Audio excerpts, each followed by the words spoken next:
Hey guys, welcome back. അപ്പോൾ നമ്മുടെ Malayali from India cinema കണ്ടു. കൊള്ളാം, സിനിമ നന്നായിട്ടുണ്ട്.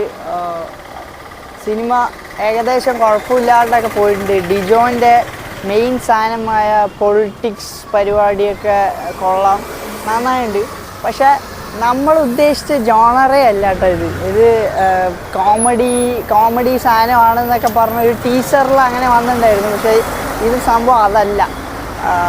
എന്നാലും ഒരു ഫസ്റ്റ് ഹാഫ് കഴിഞ്ഞ് സെക്കൻഡ് ഹാഫ് ഒക്കെ തുടങ്ങുമ്പോൾ രണ്ട് സിനിമ പോലെ എനിക്ക് തോന്നിയായിരുന്നു.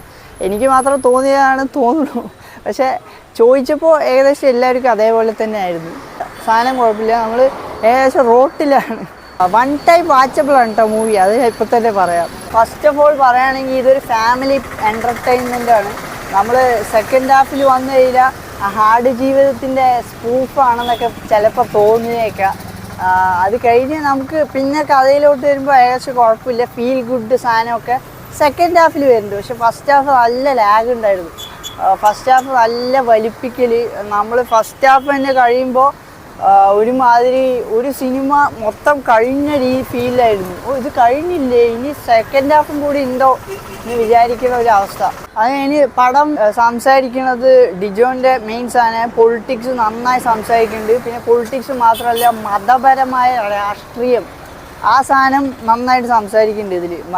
നമ്മുടെ കേരളത്തിൽ നടക്കുന്ന മതത്തിൻ്റെ ഒരു രാഷ്ട്രീയമുണ്ട്, അത് എല്ലാവരുടെ ഉള്ളിലും ഉണ്ട്. അത് കറക്റ്റായി കാണിച്ചു തരുന്ന രീതിയിലാണ് സംസാരിക്കുന്നത്. പിന്നെ ഇതിൽ നിവിൻ പോളിയുടെ കേസ് എടുത്തു കഴിഞ്ഞാൽ നല്ല രീതിയിൽ അഭിനയിച്ചിട്ടുണ്ട്. ഫസ്റ്റ് നമ്മളൊരു ലുക്ക് കണ്ടല്ലോ നിവിൻ പോളിയുടെ ഗെറ്റപ്പ് ചേഞ്ചൊക്കെ. പക്ഷെ സെക്കൻഡ് ഹാഫ് കഴിഞ്ഞാൽ ആ വിഗ് കിട്ടിയില്ല ഉള്ളൂ. സെക്കൻഡ് ഹാഫിൽ കറക്റ്റ് സാധാ നിവിൻ പോളി, ജേക്കബിൻ്റെ സ്വർഗരായിട്ട് നിവിൻ പോളിയായിട്ട് വരുന്നുണ്ട്. അതെനിക്ക് അങ്ങോട്ട് സെറ്റായില്ല. പിന്നെ ധ്യാനുണ്ട്. ധ്യാൻ ഒരുമാതിരി വെറുപ്പിക്കൽ തന്നെയായിരുന്നു. വർഷങ്ങൾക്ക് ശേഷം സിനിമ ഇറങ്ങി അതിൽ ധ്യാൻ പൊളിച്ചടിക്കി. പക്ഷേ അതിന് മുമ്പുള്ള ധ്യാൻ എങ്ങനെയാണെന്ന് നമുക്കറിയാം.